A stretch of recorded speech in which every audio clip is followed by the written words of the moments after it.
It's a difficult climate right now when you talk about differences of opinion. I think we have very good data that when you have diversity of points of view, you end up with better decision making. I mean, at this point, that data has had a chance to mature and we can really see the business case for that. What we don't have is a clear moonshot that this is exactly how we do it. And so while we've made some progress in recognizing the problem, which is obviously the first thing, the second thing is to figure out how to get there.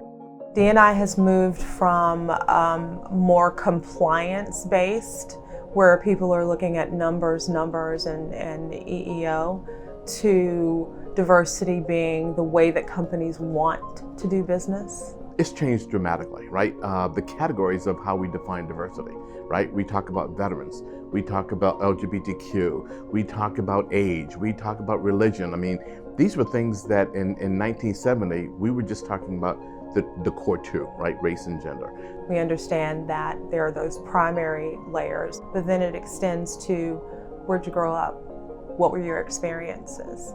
And how that informs our thinking and how that makes us different. The behavior and what's expected from the generations, by the way, which is another major category, has expanded greatly. So it's continuously changing and becoming even more complex. We've been plugging away at this a long time, and in some ways we've moved at a meteoric rate. It's a really complicated, I think, question to say, how much progress are we making? Because I look at the glass half full. However, that being said, there's so many gaps that we need to continue to work on, and that not all organizations are doing that. Big groups of populations are starting to get it and to adopt it and want diversity and inclusion and embrace it and understand it and are working on it. And still large groups of folks don't get it, don't want it, don't understand it, don't see the value of it.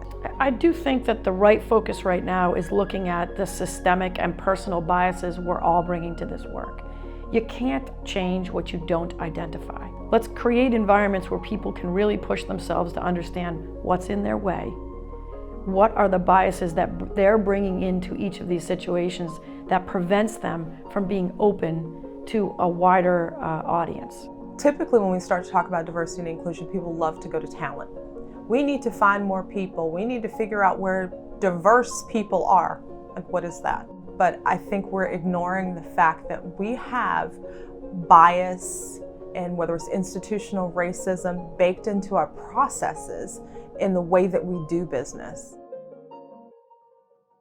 What I like to see is diversity, inclusion, and equity to really define what those words mean, and then do the analysis, look at the data, and say, is this the environment that reflects the values, the culture that we state it is? And so therefore you have to look at such things as policies, as practices, who's getting promoted, who's in the line for succession planning. Are we paying equitable within all the categories? Are we attracting an open field of qualified candidates? When you watch people say, well, I can't find people who are diverse, then you know that that's an opportunity to really take a look at what they're doing in their practices. What does it look like in your interview process? I mean, is it standardized? Is there bias in the process? Once we start to level the playing field in the processes, I think it makes it a lot easier to build diverse pools. We all have unconscious biases, and it creates problems for lots of folks and for organizations. The conversation now is around understanding those biases and trying to figure out, how do you unlearn that stuff? There's no doubt that my focus in this work has changed over time. And that really comes from a recognition that inequity for one is inequity for all. You have got to figure out a way to let all boats rise. When you take a look at the talent that people have, I really do feel like talent comes reasonably well dispersed among the population, but what doesn't come is opportunity. And so making sure that we focus on that equity so we can move to that inclusion, I think is incredibly important. Everybody's got something that is so unique to them. And when we build these teams of people to make things happen, if we can create a place and a space in a way that people are able to contribute what they came to truly contribute, then the results are amazing. People do their best work when they feel valued and heard in their work. We're trying to figure out how to bring out the best in everybody, and we found that diversity is the best way to do that. A lot of times organizations will get stuck on the diversity piece. Oh, we need to bring more diversity in, and they leave the inclusion piece till later. Well, I can bring in all the diversity that I want, right? But if the organization is not inclusive, it's not a culture where people feel warmed by the culture and included and respected and valued, folks aren't going to stick around very long. We all have those diversity and inclusion sort of statements posted on walls. But, I would say the test is, asking the many associates that work in your organization, do they feel like they belong? This is really a journey, and as we go one step further, we tend to learn more.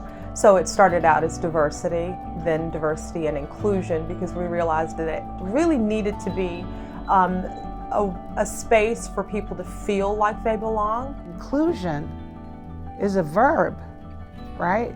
It's a set of behaviors and practices that many of us did not get shown growing up, did not get taught when we were in school. And so we have to learn these new behaviors and practice them and get better at them. When we think of that whole sense of belonging and inclusion, really think through what does that mean? And really spend the time and look at all the factors that when you think of someone being included, what does that look like? What does that feel like?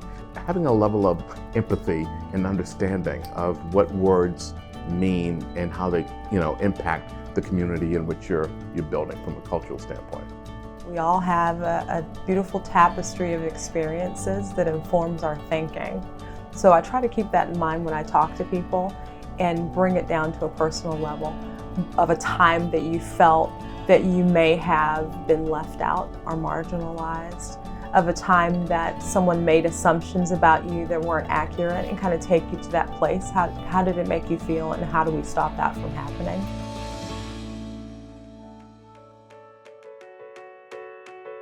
You can have all the efforts in the world, and if you don't have that from leadership, it is just not, it's not going to take place. And I don't mean to hold, every CEO and every C-suite 100% accountable, but it starts there. If leaders get it and they want to do it right, then they're going to commit to growing their skill set, growing their capacity to be able to deliver it. There's a lot of initiatives and programs that start from the bottoms up, but I honestly believe we need to see a greater level of leadership. Once leaders adopt it and want it, then it moves, and it can move at lightning speed sometimes. It starts with just a do the right thing point of view. I don't necessarily consider myself a diversity and inclusion expert. I'm just a human who thinks that what we ought to do is create an environment where people are able to have an excellent work experience. Diversity work is in the trenches. It's hard work. It's everyday work, and you can't take it personally. You can't get discouraged. You have to realize it's a journey. You're gonna get a lot of no's. Just understand that. And it doesn't mean stop. The idea is to find the door that opens. So when you try one approach and you don't make the progress that you're hoping for, go ahead and go at it again, and maybe back it up a little bit. Take groups, take people, take organizations where they are, look at where the goal is, and then have the patience and the partnership with them to slowly bring them to where they want to go. And sure, you're going to create discomfort sometimes. There's no growth without discomfort, but make sure it's 2 steps forward, 1 step back, not 1 step forward, 2 steps back. I understand sometimes it can be super demoralizing to not make the progress on the Tuesday that you want to do it. But in reality, this is human change, and human change takes a lot of concerted effort. There's going to be those days that you feel completely defeated, but in order for us to give diversity a fighting chance, we have to still get up and get in those trenches every day. If nobody's rattling the cage, then change will not come. So my point to those who come next is keep going.